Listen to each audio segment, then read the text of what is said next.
Good day, and welcome to the Phil Barrett Show here in an undisclosed location in Saratoga County. It's once again great to be with you today.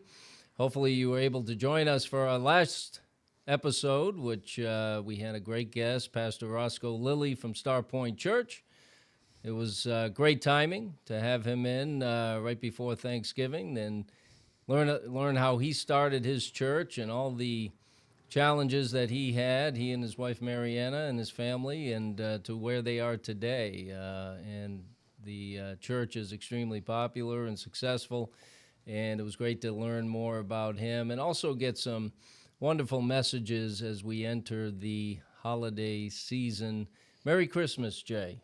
Merry Christmas to you, Phil. Have Jay with me here today. Great to see you, sir. Yes, you as well. Yeah. Hey, did you have a good Thanksgiving? I did. Nice. Eat a lot of turkey? Yeah, no, it was quiet, though. No tryptophan coma? Well, it's about as quiet as it can be with two little kids, but generally it was pretty quiet, so it was good. Very good. Same here. Yeah, good.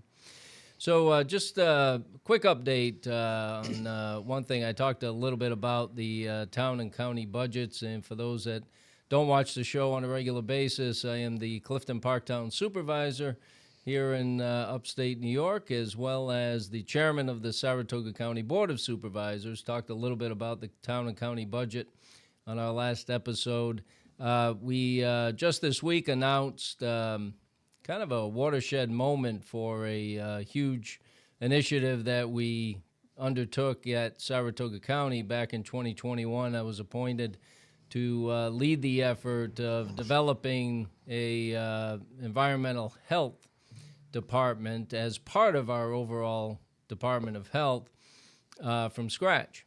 And we've worked very hard to get that done. Once Saratoga County hit a certain level of population, it was the expectation of New York State that we, as Saratoga County, take over inspections of a multitude of different organizations and be responsible for that, the largest of which are restaurants. That is extremely time sensitive. It takes a great deal of time and effort to do that because we're blessed with so many great restaurants around Saratoga County. So we just announced a couple of days ago that the county would be taking over that part of environmental health from New York State. As I mentioned, New York State had done all these inspections, pools, parks, facilities, restaurants, all of that. But once we hit a certain level of population, it was now incumbent upon us to accept that responsibility. So when we started that initiative, we worked quickly. Our staff has done a tremendous job. We're up to 20 employees now. So it was a large undertaking, but something that was necessary and mandated. So naturally, we do it like we do everything else, Jay. We put it together, work hard, get a plan. We worked hand in hand with New York State on developing a timeline as to when we would gradually take over the responsibilities over a couple-year period. And the just about the last one was the restaurant piece, because we needed to gear up and hire people and have enough folks in play to be able to handle all of these inspections, but particularly the restaurant inspection. So all good there. We're moving in the right direction and getting that done. So I know that's not something that's, terribly interesting to a lot of people out there, but I think it is important for you as people that are frequenting restaurants and these other facilities, that you know that they are inspected, that they do meet all of the applicable codes, and things are done right locally by Saratoga County. So we're excited to get to this point in that process. We're very pleased and honored to have a wonderful guest with us today, and we're going to get his camera up here so you can see his smiling face. Hold on a second. All right, there we go. There he is. Hey, how you doing, Chad? Good, how are you? So we have with us today Chad Gregory. I said we were going to have somebody of import from the business community. Yeah, import. Important. Yeah, it's very Nice. important. Very important. You're going to hear why, Jay. You're going to hear why. I know you guys just met, and good to bring you guys together. But Chad is is a serial entrepreneur, I would say. He My kind of started. guy. Yeah, yeah. Jay is also a serial entrepreneur. Um, but Chad started Next Generation Roofing. That has since grown and expanded into Next Generation. If I leave one out, correct me. But Next Generation Siding, Paving, and now Plowing. Right? Yes. Yeah. So now he's has a full scope. Although he's probably got some other ideas up his sleeve. I'm sure. Maybe he'll share that with us today. I don't know, but he started with the roofing business and has since expanded. So I thought it would be a great opportunity to learn about Chad, some of his secrets. Maybe those folks listening, watching out there, can learn from successful entrepreneurs that are working hard every day, investing in Saratoga County, hiring people, putting people to work, and it's people like Chad and Jay that make this economy work. But first, Chad, welcome, and tell us a little bit about yourself personally. So I'm Chad Gregory. I'm the owner and CEO of Next Generation Roofing, Paving, and Siding. I'm a Clifton Park native. I was born and raised here, 39 years. I've seen the big growth in Saratoga County over the last, probably 3 decades at least. So I'm true to the area. I love upstate New York. I've invested huge to stay here, my family, and things of that nature. So it's a great community, and I'm happy to be a part of it. Fantastic. You have two little girls. 2 little girls. I have a 4-year-old and a 13-year-old. Yeah, Yep. fantastic. Busy age. Busy age. The Very busy age. 13-year-old is constantly just a chauffeur. You're just driving. You know that all too well with Oh, the yeah. sports games and everything that happens with that. Oh, yeah. And then the 4-year-old is so much like me, it's not even funny. So she's just a ball of fire constantly. But I will tell you, you will miss it. Having been on the after end of that, where it doesn't happen anymore. My kids are all grown up. I miss the hustle and bustle of weekend sports and everything else. So you'll miss it one day. Don't worry. Yeah, for sure. I'm always reminded that the few short hours that we do have with our children each day, Very important. 7 hours in school, after school programs, they're away for a long period of time, and the short period of time with them, we have to teach them everything that we know as well. So it's a super hard thing to manage with life, business, and all your hobbies as well, to actually enjoy that, knowing you're going to miss it at some point. Is definitely something we all got to struggle through for sure. It is a balance. Yeah, Well, what you can do is once your kids do get older, you can just start all over again.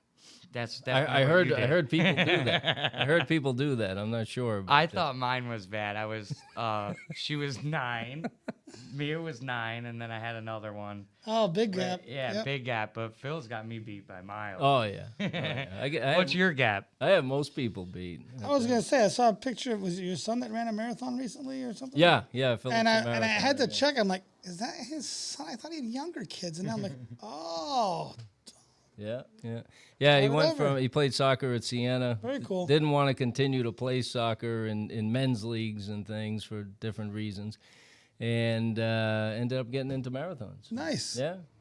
So And there's an old man that told me one time, God only gives you so many steps and so many breaths. Why would you waste them on running? But whatever.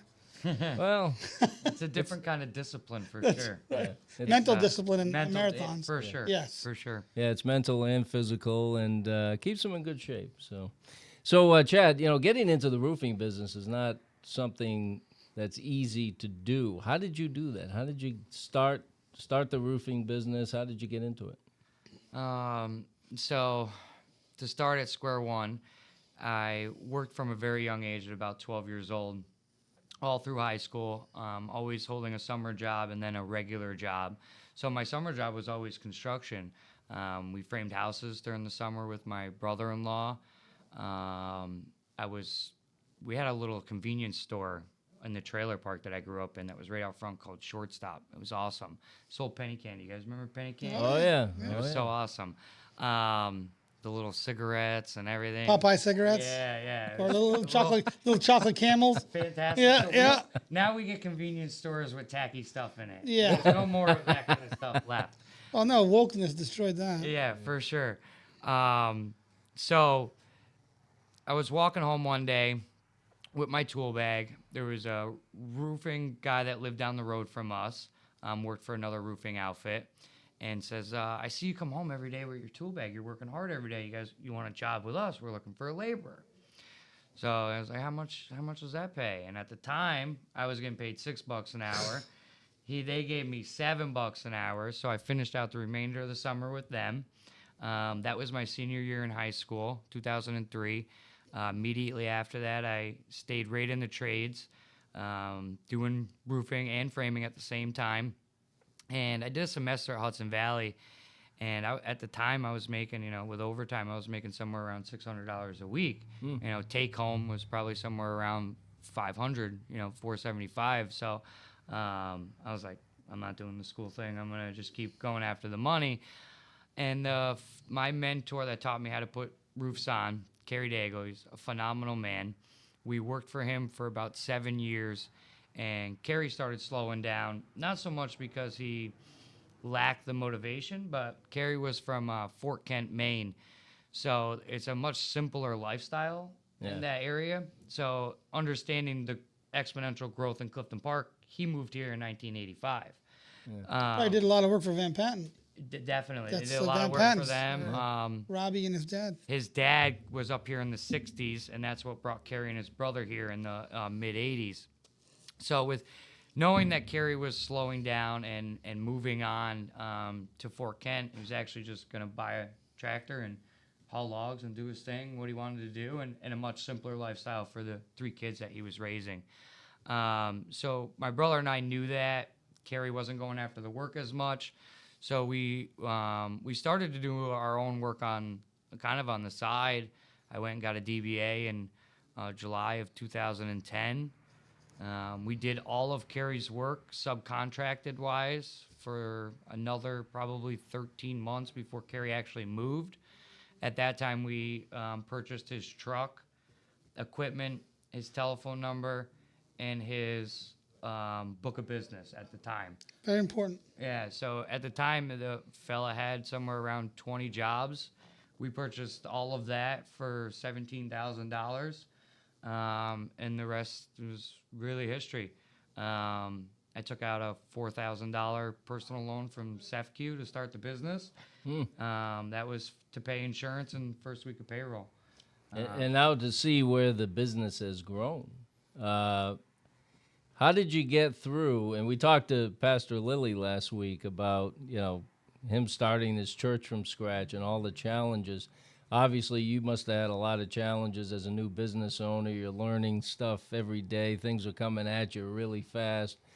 What got you through those challenges that you had as you were starting? I would have to say a lot of it would have to be upbringing. I grew up from a family of 13, so there was a lot of us. We grew up in a mobile home park. My dad was a mechanic. He worked long hours. Mom was stay-at-home mom. So I think a lot of the trials and tribulations that we had when we were kids, if the bike got a flat tire on it, well, we figured out how to patch it. Yeah. Dad wasn't buying a patch. We cut up another tire, heated it up, mended them together, did what we had to do. Right. George and I were just talking, one of my really good friends, back in the day when it was time to go outside for us, we put socks on our hands and plastic in our boots. I remember doing that. That was what we did. So I think understanding where I came from, and that I was at 18 years old making $600. At that point, it was almost, I took it for granted at that moment in life, being so young, being selfish to yourself, not understanding that if I was doing the right thing at the right moment, I would be much further ahead. But I think failure leads you to the road of success if you if you go head on into it. Yeah.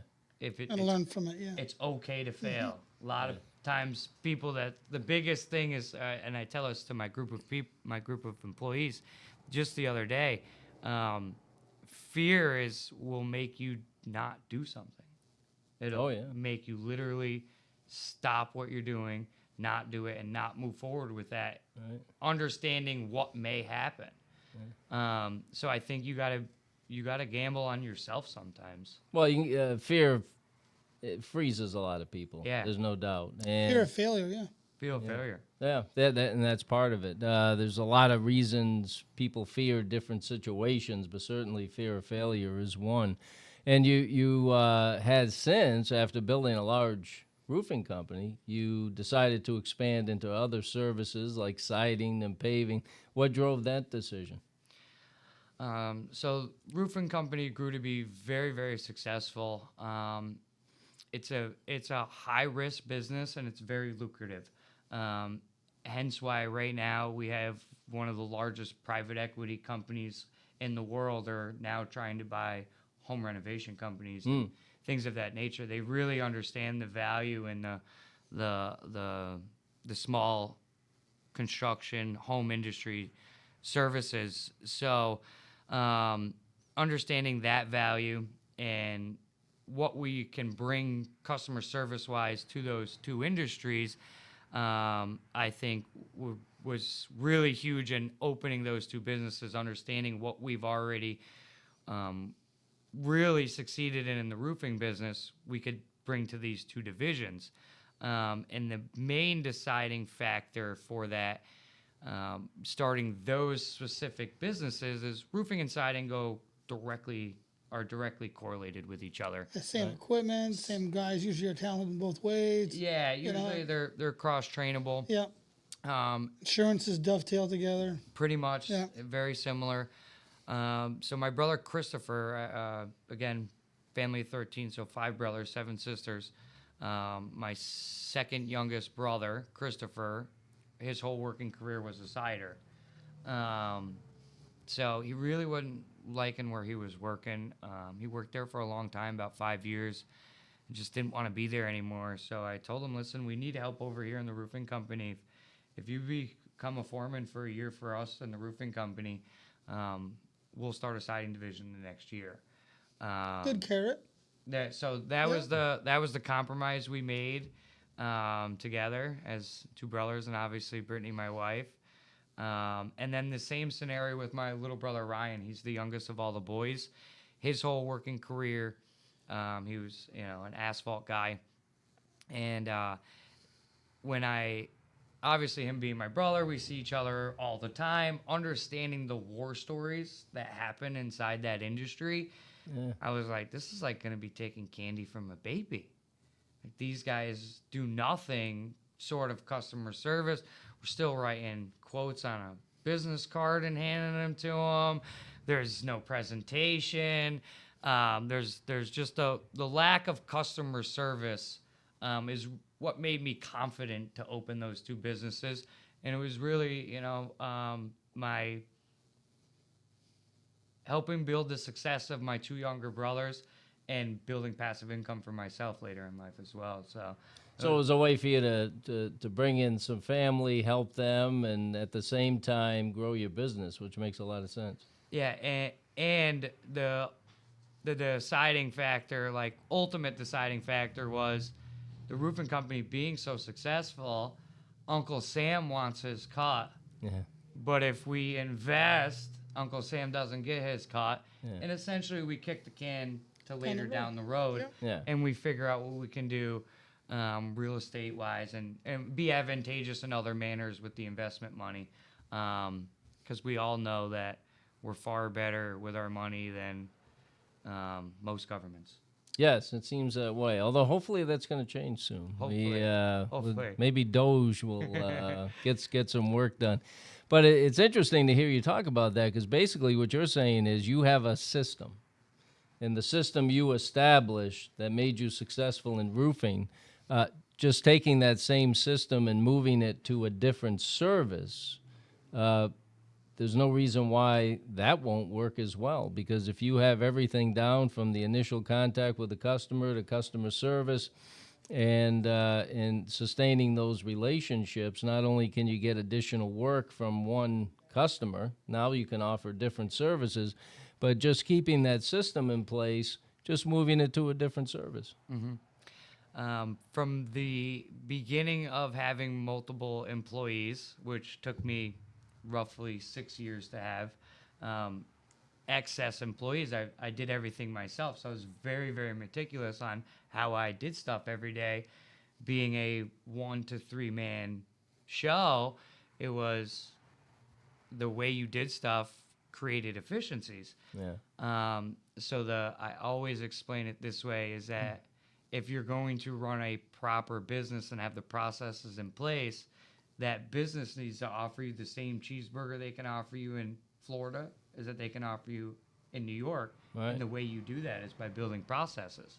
That's how you get to see.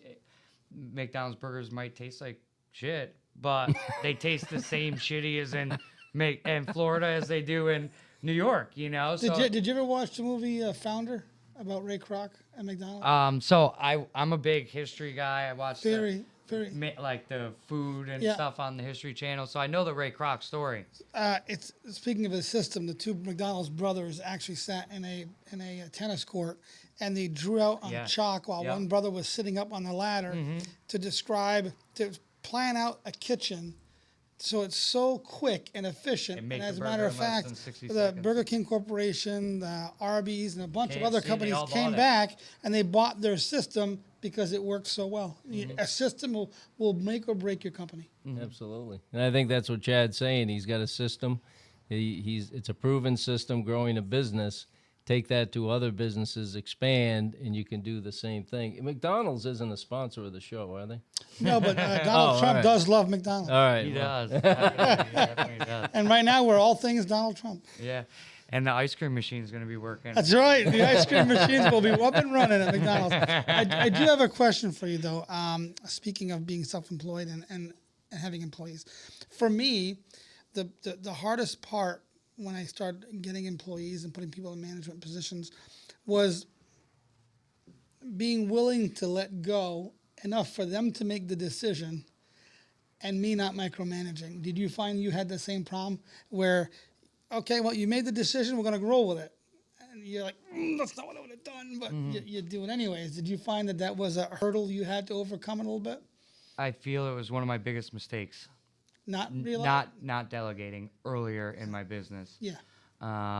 There's a great book out there called Buy Back Your Time. Mm-hmm. If you've never read it, it literally will teach you what your hourly rate is per hour, and say your hourly rate's $100, right? But now you gotta go back to the office and do paperwork after that, and that person can do it for $20 an hour. Now your hourly rate's $80, but what can you do with that hour? Right. As the owner, you can create a lot more income with that hour than somebody that is just doing the paperwork.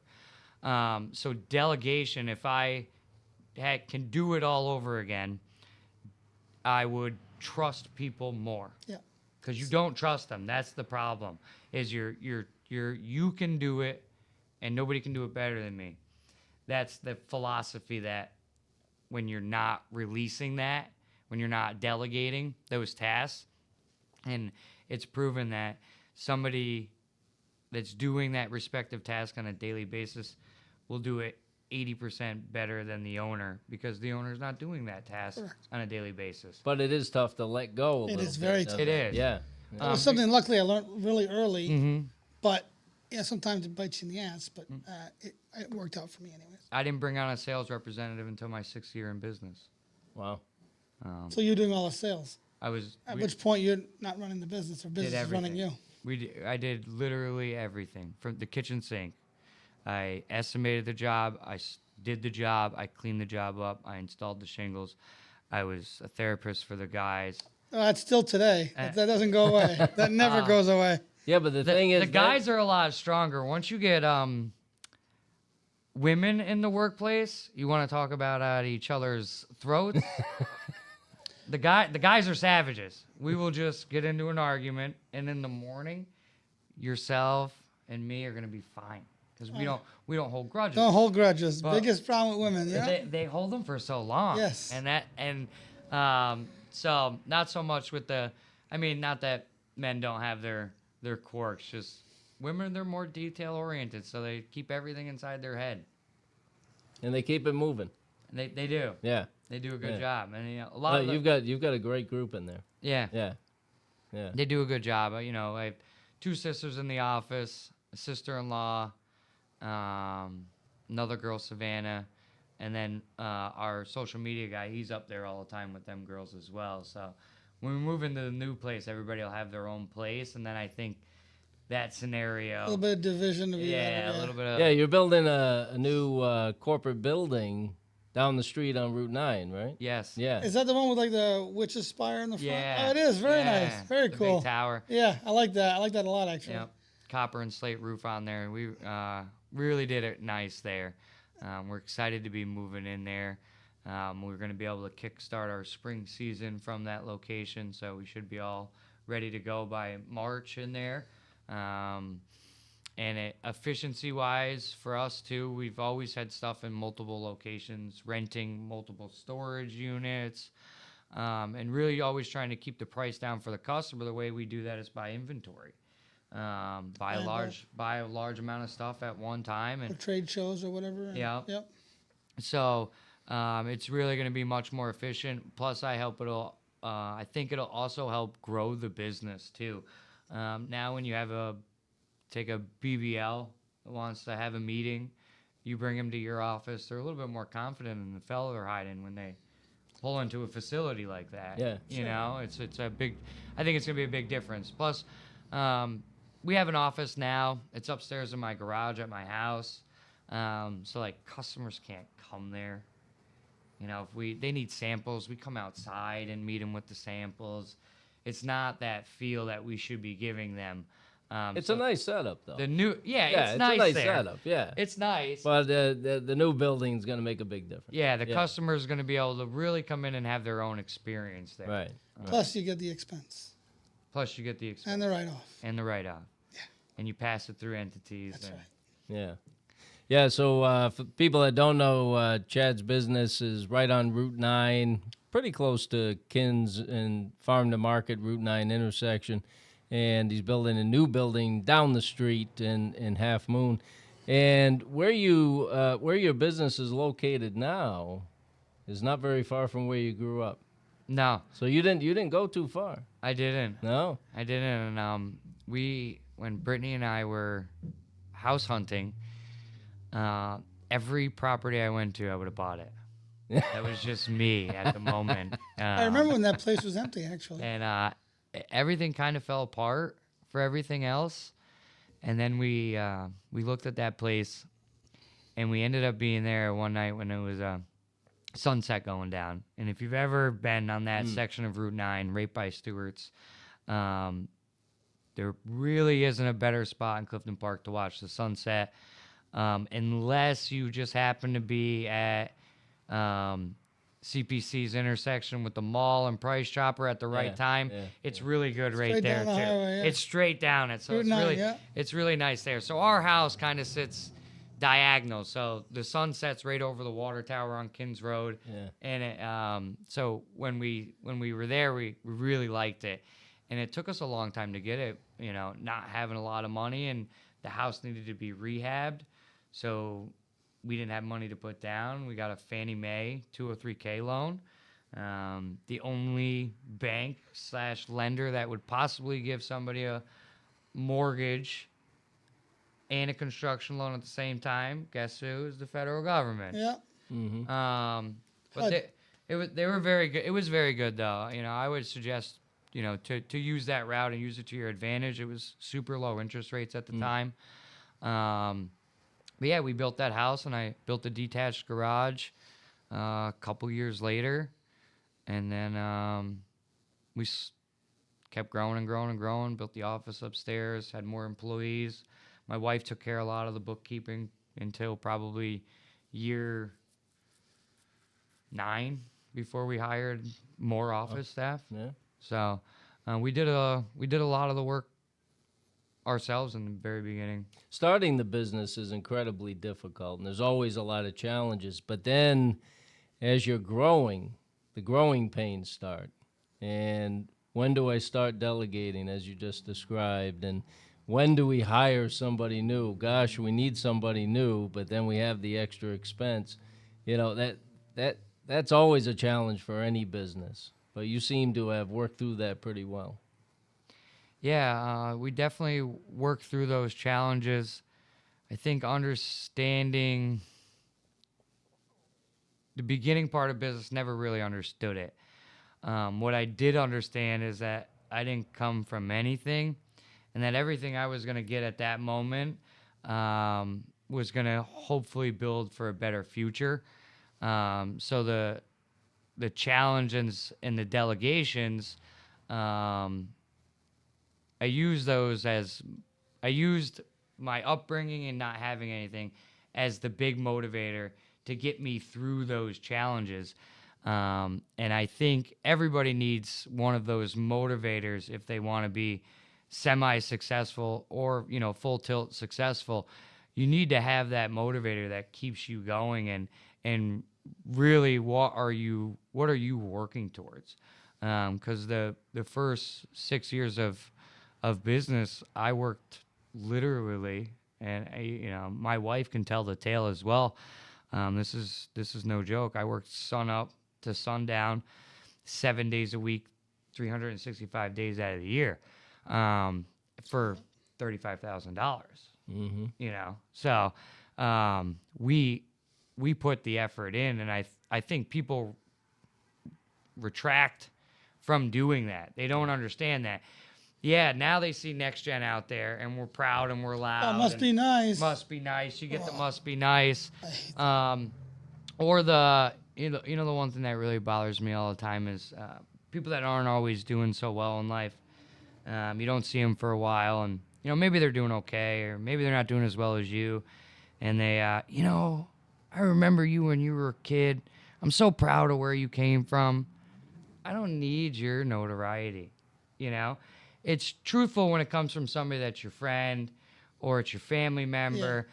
But somebody else, it's like, don't get off on making your day better because you're proud of me. I did it.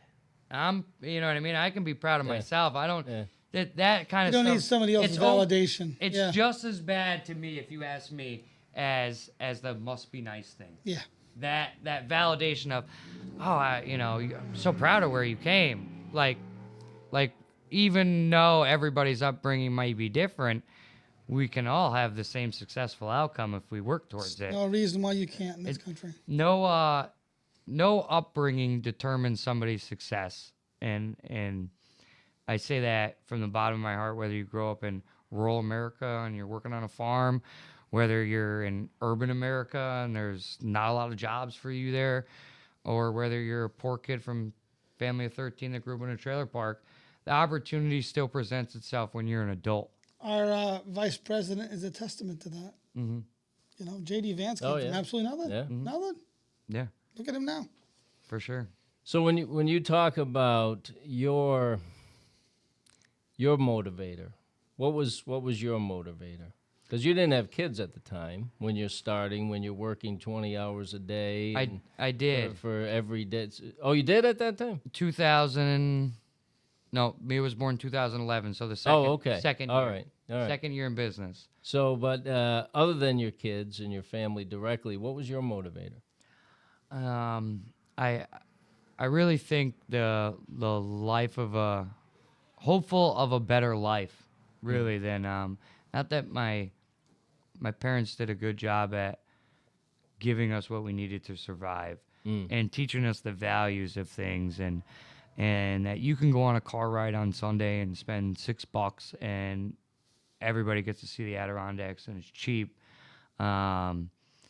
So really using those as motivators to use those things that happened in my past as a motivator, so there was no self-doubt. Plus, losing my dad, I lost my dad when I was very young. I was 12. So I went through a lot of craziness when I was a kid, drinking, drugs, things of that nature. So battling those things as well.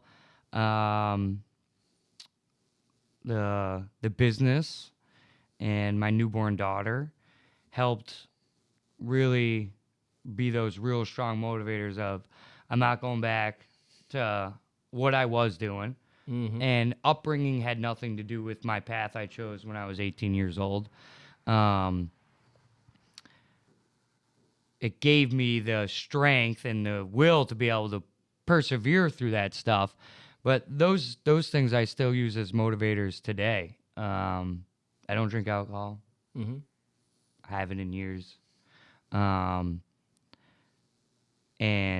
I understand the clarity in life as well when you're not drinking alcohol and things of that nature. And for me, it was a binge drinking kind of thing. I would drink all week, and then I'd drink on Friday, and I'd be so lit up that it wouldn't even matter, So never wanting to feel like that again. And those scenarios, I think I use those as a burning light every day to understand that the motivator always has to be your rock bottom, I think, as well.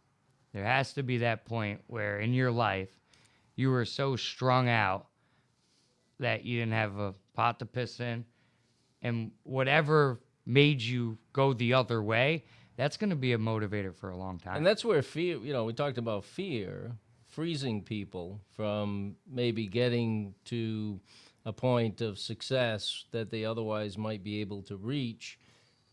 What you're talking about is fear as a motivator. You were afraid to go, I'm not going back to where I was. I'm going forward only. And I'm going to earn a better life for myself and my family. And in that case, fear was actually a motivator. Yeah, it's sure. a two-meaning word when it comes Yeah. to business. Yeah. For sure. Yeah. It's funny because my biggest motivators to force myself to keep on task was proving the naysayers wrong. Because you're never going to accomplish something. You're never going to do it. That's never going to work. I'm going to prove you wrong. And that was my biggest motivator. Then, of course, family and stuff. Take care of my kids. But was the proving people wrong. I hated that. I hate somebody telling me I can't do it. Well, yeah, everybody. Everybody. You'll never accomplish. You'll never And the succeed. thing is, as you just said, Chad, they see you today and they see what you've built, but they didn't see the effort for all those years. did. I mean, you're still working probably 7 days a week, but they didn't see what you went through for those years just to build a base for the business. And I think that a lot of times that's what people overlook. They only start paying attention when you become successful. Yeah.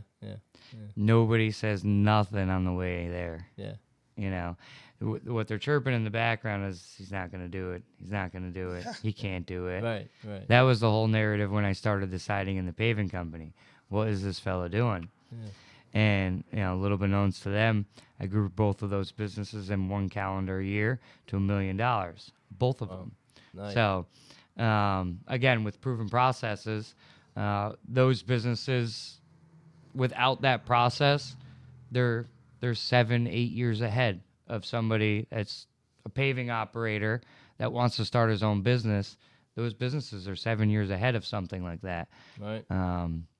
Well, I'll give you a testimonial. So, kind of a good example, I think, of Chad's leadership and his training of the folks that work with him.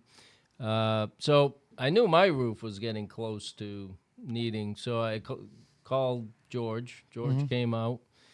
He took a look at it. He said, you can get a couple more years out of it. I said, yeah, you think so? He goes, yeah. I said, well, I don't want to push it too much. He goes, no, you can get a couple of years. You won't have any problems. So he was there to sell me a roof. I mean, we're going back a ways now. But he was there to sell me a roof, but he left without the sale. But I never forgot that. And so when I was ready, two 2 summers later, I didn't even call around for pricing. I just said, I didn't.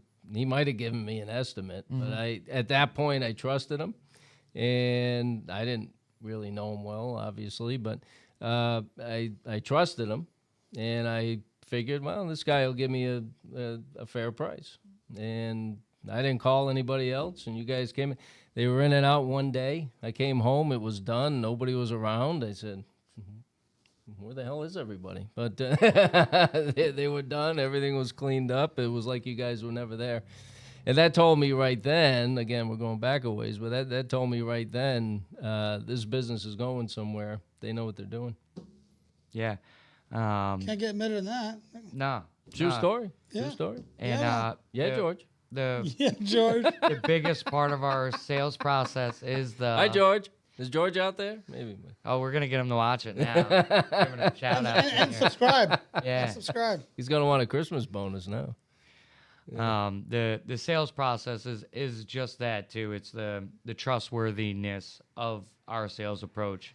A lot of sales processes use the vortex, which is all of the wrong part of the brain that we should be attacking when we're doing sales. We should be using the limbic part of the brain, which is where all the decision making and emotions are.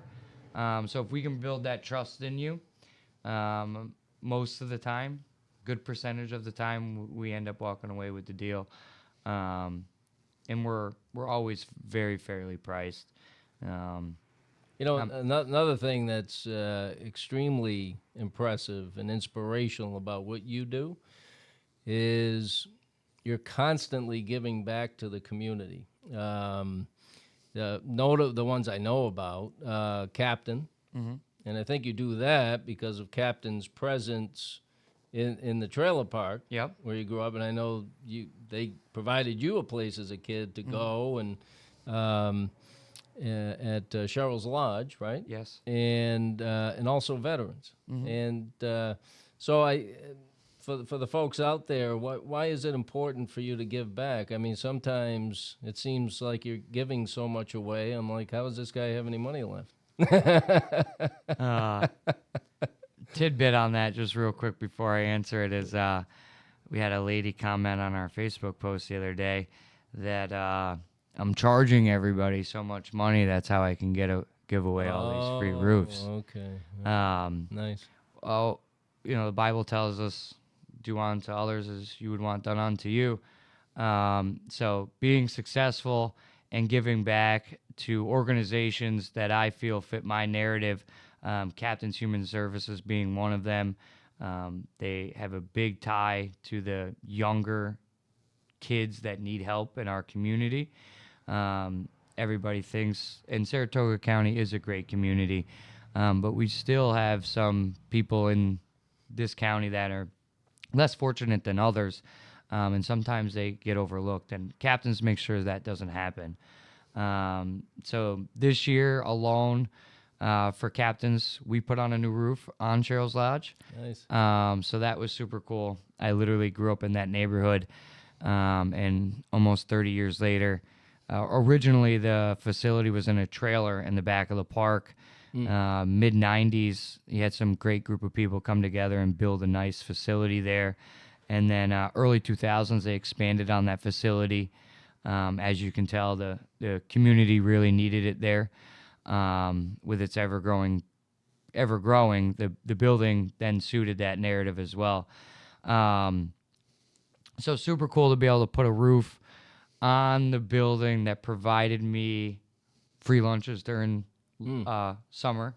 They also have a great program called Peace Camp.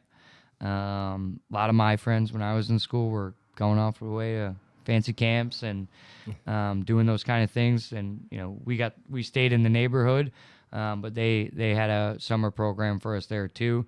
They do Head Start. They have a runaway youth shelter. They do meals.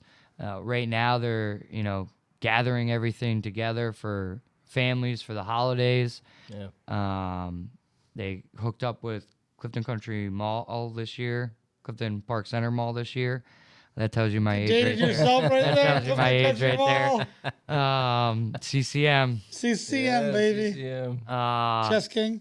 Remember that? Caldor. McDonald's was in the mall, if nobody Yes, knows I remember that. that. McDonald's was definitely in the mall. Where was I going? Sorry about that. No worries. Oh, so yeah, But you also you do more than just supply them with a roof. yeah. I mean, So you've been very supportive across we the do board. like we're actively engaged in their what they have going on. They moved into Clifton Park Center Mall. I'm sure that was worked out with them, so kudos to them. I'm sure the owner there really helped them out to be in that facility. Yeah, he's terrific. Yeah. They got a big facility there now. They do a toy shop, which this is super cool. I've been involved in these kind of things at the holiday season and we go shopping. The whole team goes shopping for families. We make a big event out of it.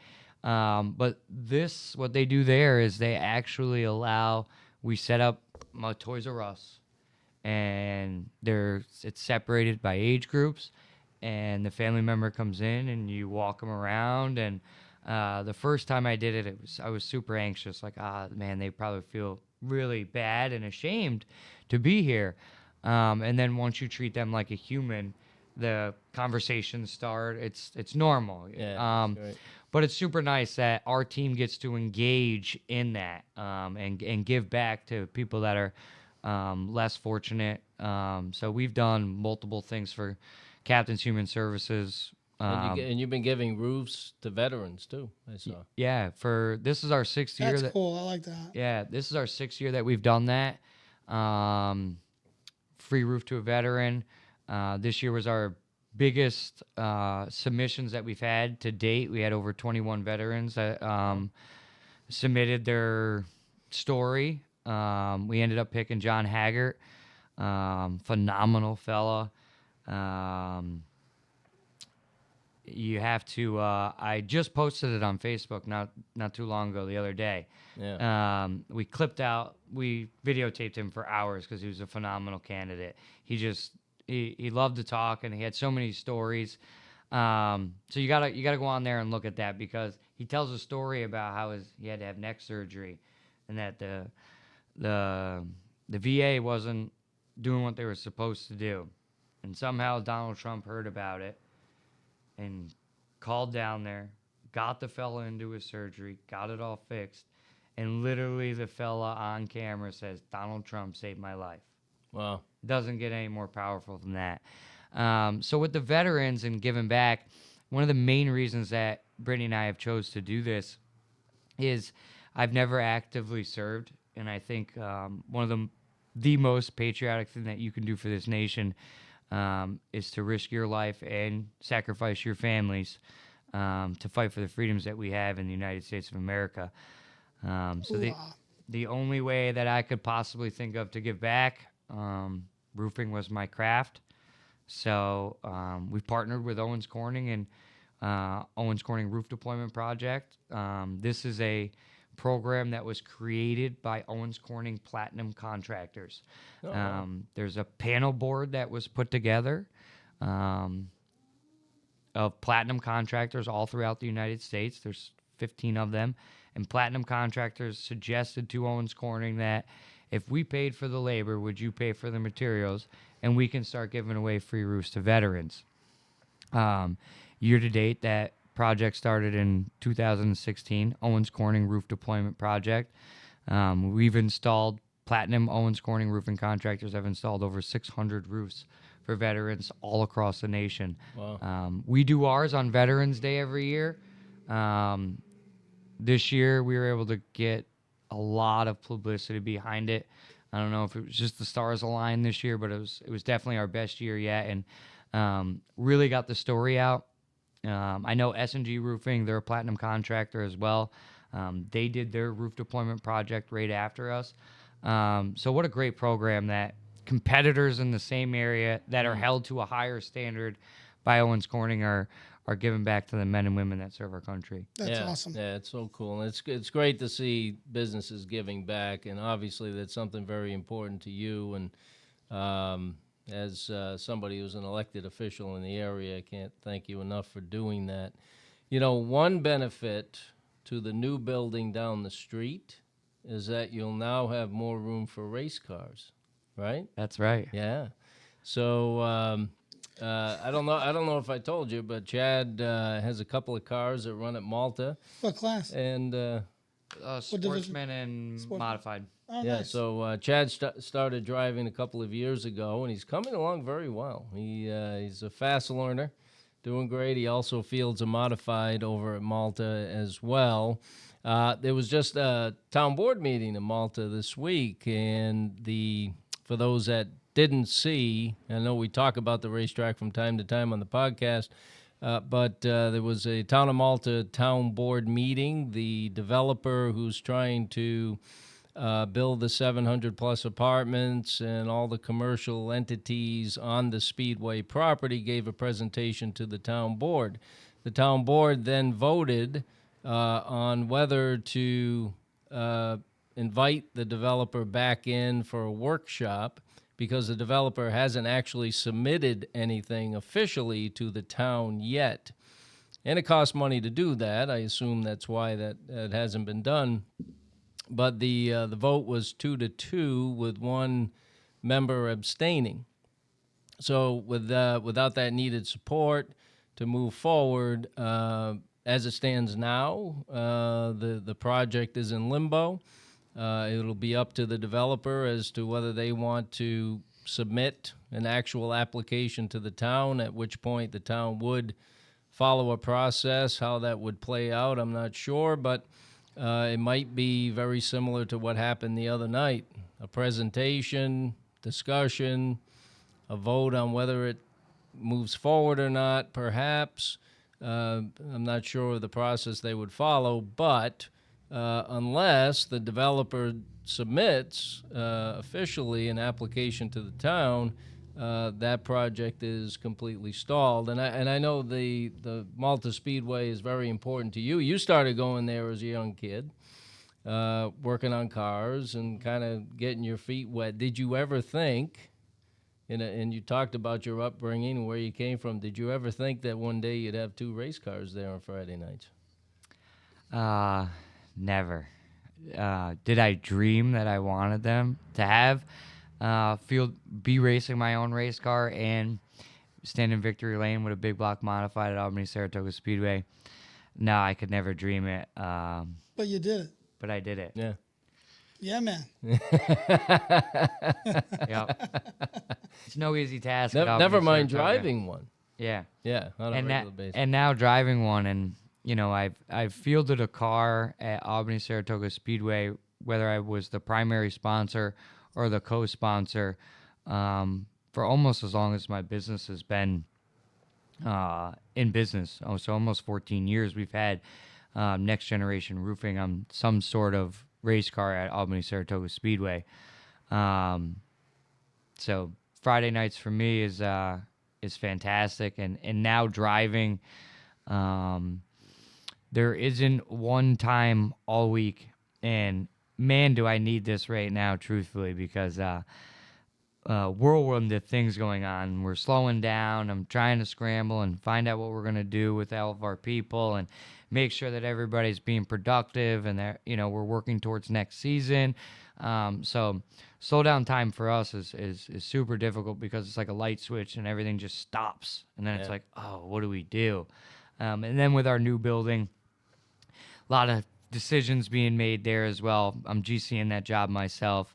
So the race car, when you strap into it and you're sitting in line, you get nervous and you got these butterflies and you're thinking.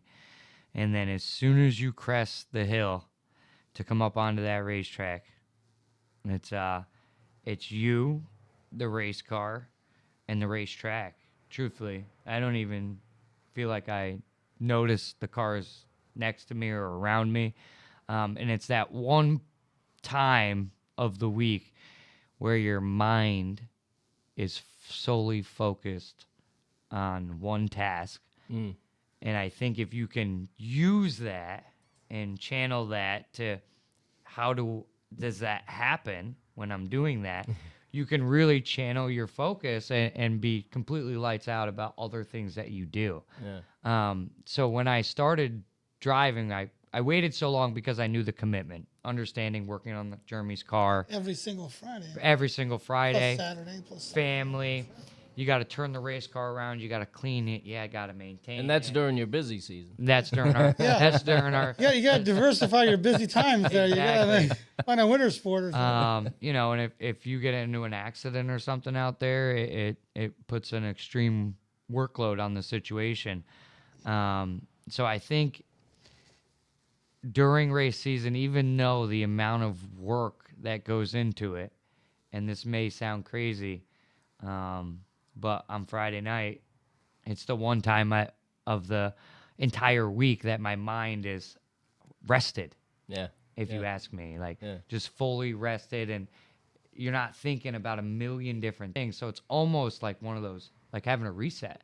Well, I wanted to ask you, and you kind of just answered it there, but wanted to ask you what have you learned from racing? And I don't mean how to turn a wrench or how to take an engine out of a car. I'm talking about life lessons. What have you learned from racing, starting as a young kid, just hanging around the pits, maybe working on a car, to now?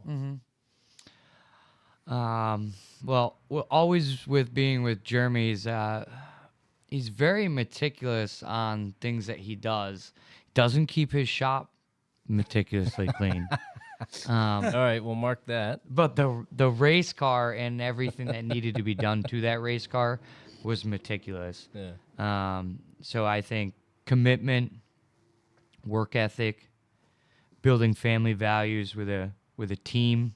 It's typically been the same guys for us for a very long time. Yeah. Bobby, Jeremy, myself, Chris. Now his son Harley's helping us. Oh, good. So it's been the same group of people. So it really teaches you, commitment, the amount of work that goes into it. So it really teaches you work ethic.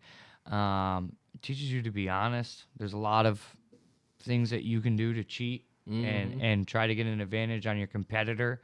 But if you put the real work in, you can win without that. So I think the honesty is a very big portion of it. And then lastly, I would probably say that the environment that it brings out. I always tell my team when we travel towards the end of the year, we start traveling a little bit. It's always about the memories for me. Like you alluded to earlier.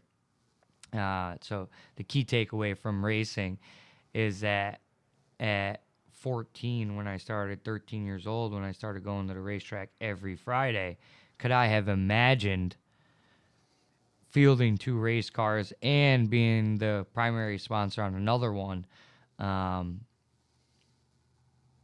30 years later, 25 years later, and you couldn't imagine that. So I think to cherish the environment that the Speedway brings out, and racing in general, because most tracks have that same environment, where tire breaks, something, you can pull somebody else's tire. They don't care. You might be competitors out on the track, but inside the pits, everybody's really close.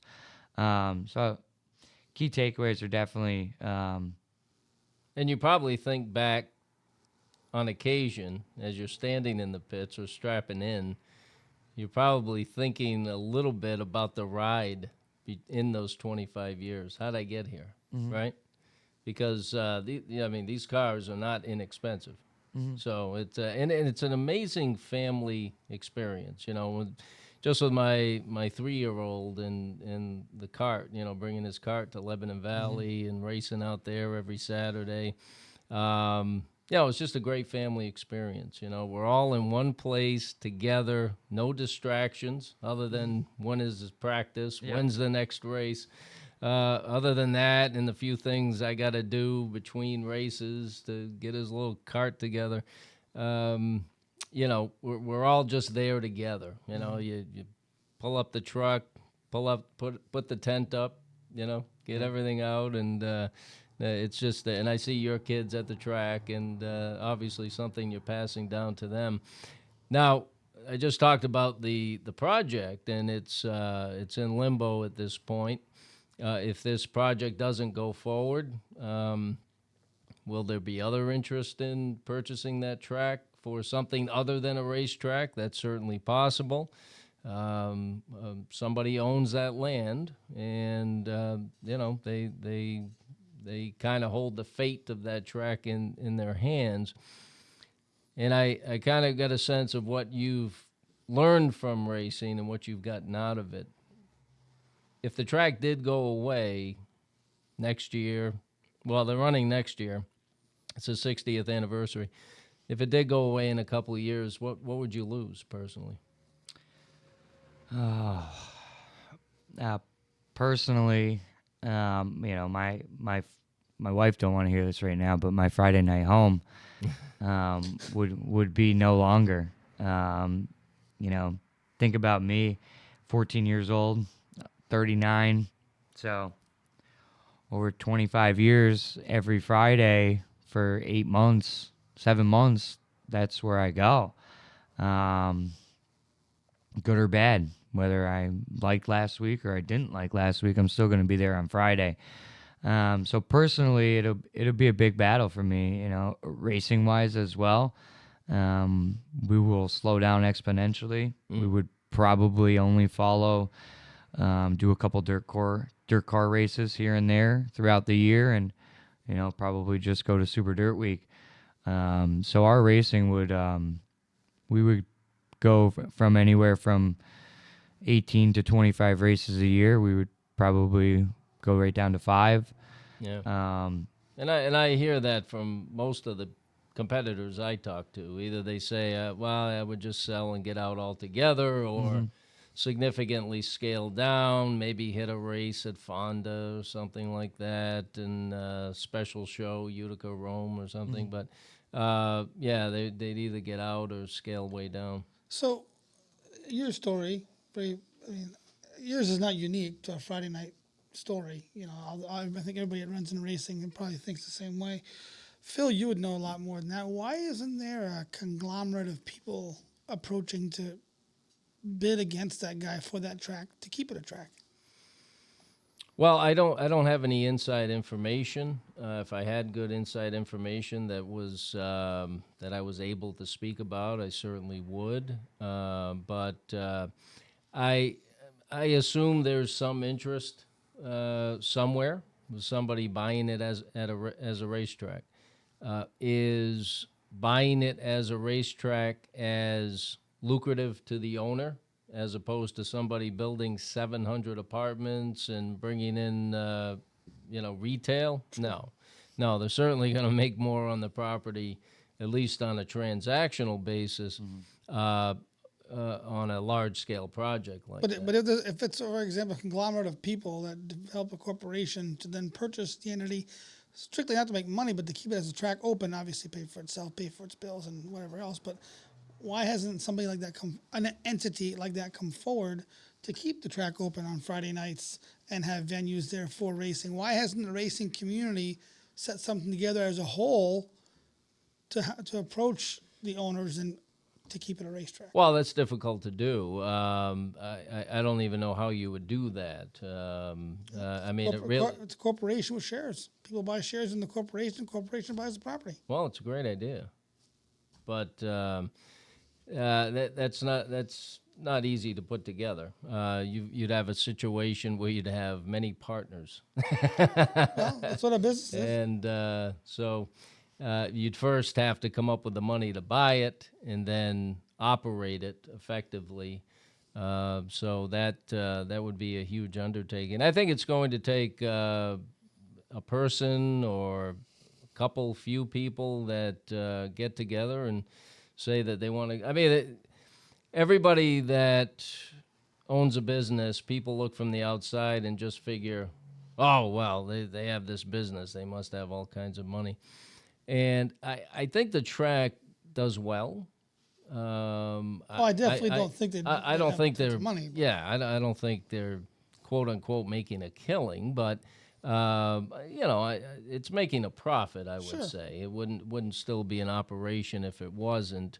And based on the stands that are full each week, the pit area, I mean, there's more cars that compete there than tracks many miles away, states away. I mean, Combined. yeah, I mean, from the standpoint of how many cars are in the pit area, Malta is amongst the tops, I would say, in the Eastern Seaboard, at least, probably further than that. Yeah, so I would say based on that, the track is successful. But like I said, if somebody's going to pay you the value after they can erect 700 plus apartments and commercial real estate, what you make on the track each week can't compete with that. And Well, how much are they selling that property for? I have no idea. Oh.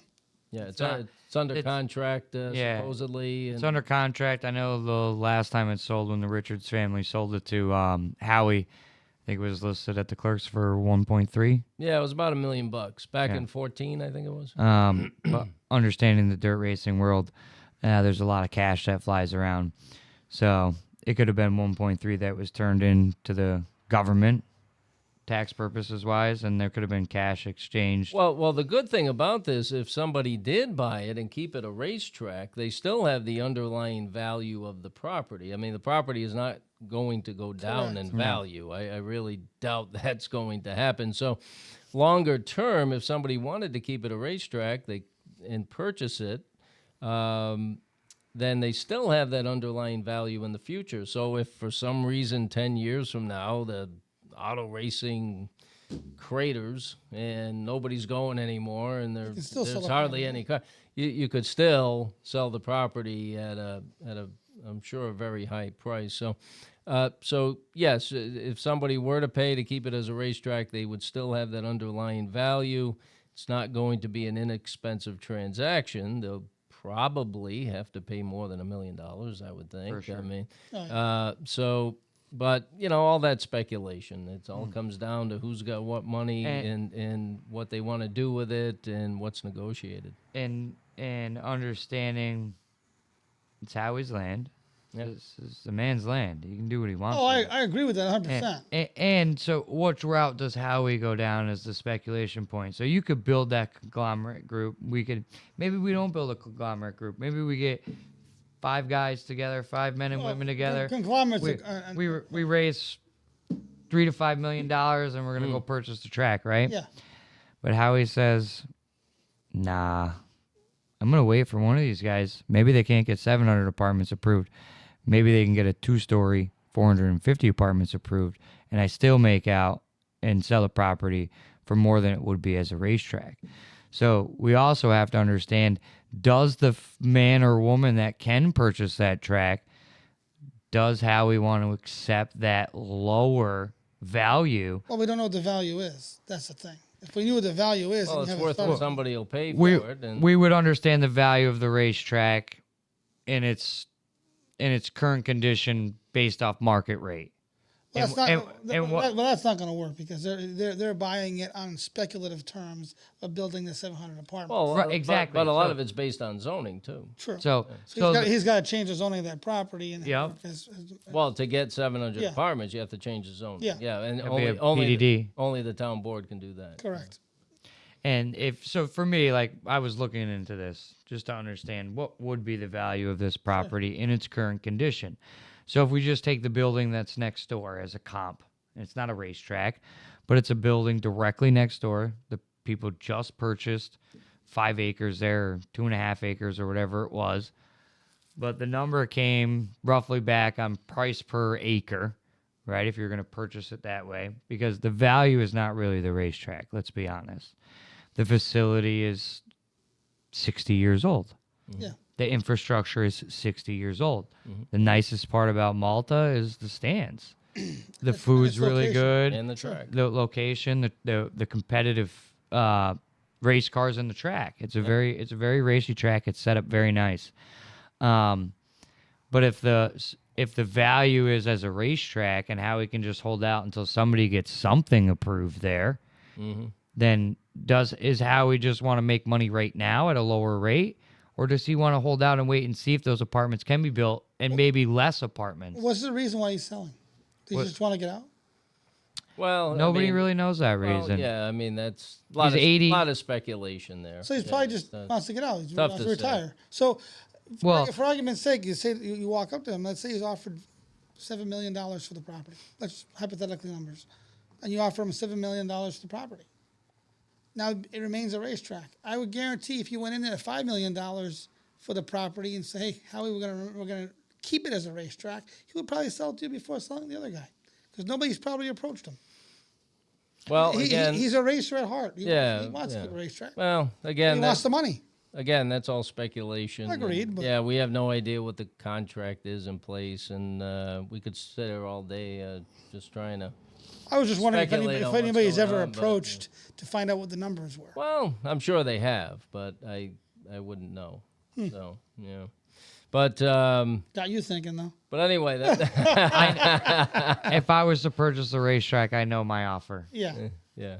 Well, unfortunately, I think it had to be one of those things where you're purchasing it based on the emotional aspect of it, Yeah. not Well, the tangible well, monetary value. Tangible and monetary value for sure, because I also understand the way of the future Yeah. and what amenities need to be at one of a premier racetrack facility. If you ever traveled out west to Weedsport, what a facility. The racing sucks there, but the facility is absolutely phenomenal. Yeah. I mean, they got guys driving around on golf carts selling hot dogs. It doesn't happen anywhere else, unless you're at Eldora or something, you know. So, Hey, I'll put a golf cart on. I'll put a hot dog stand If- on my if- golf cart. I'll be selling that. I'm sure. if you can get your wife to the racetrack and she returns the following week, that's how we make money as the racetrack. Never get that at a dirt track. You will. You build VIP suites that are beautiful. True. Yeah. With a True. with a waitress and your own service, and But it takes money. money. that takes a lot of money. And Yeah. and the reason they don't improve the racetrack, and they do weird things like put old job trailers on top of tractor trailer bases, is because it's not a physical structure and you don't have to pay taxes on it. Well, And also, it doesn't matter. Well, and plus, if you're thinking packed. in your mind that you're going to sell the place anyway, why would you put a lot of money into the current business? But so, as we wrap up here, Chad, what's next for you? It seems like there's always something next for you. Oh boy, loaded question. Don't give out any secrets or anything, but you know. So I think our biggest move next is probably going to be really fine tuning the processes, which I think we're very close in the roofing business. And then, you know, my goal for the next 10 years is to have to open up a new location every year for 10 years straight and grow the next generation roofing brand into a nationwide company. Franchisable. Franchisable after it's proven after 10, and grow that business into $100 million. Nice. That's what my goal for the roofing business is. The goal remains the same for the siding and paving. We're adding gutters to we do gutters now, but we don't do them in house. So we'll be doing that this year. Gutters will be done in house.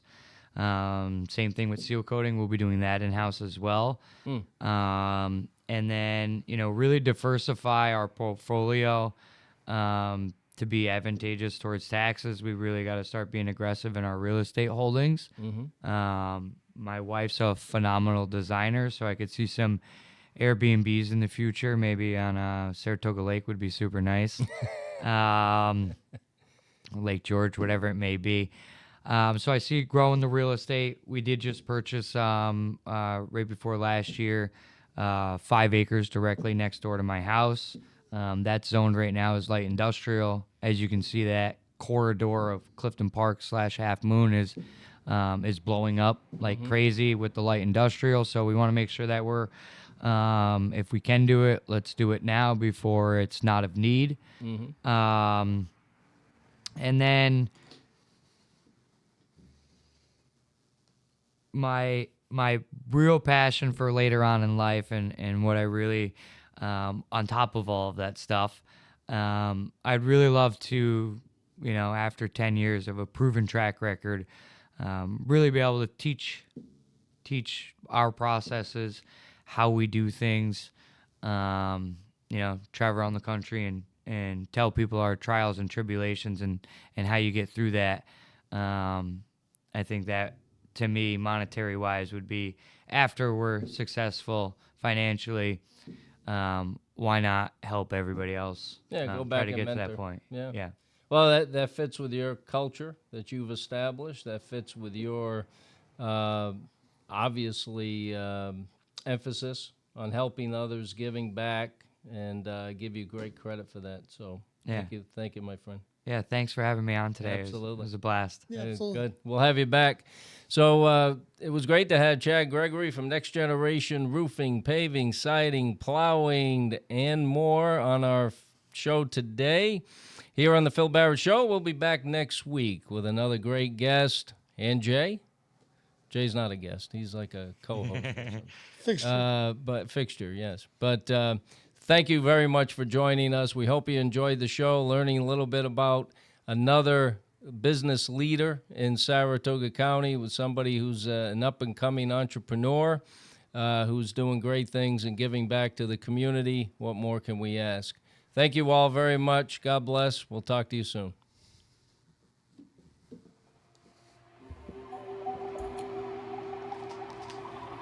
We were great, we were free, had a country that couldn't be beat. We were right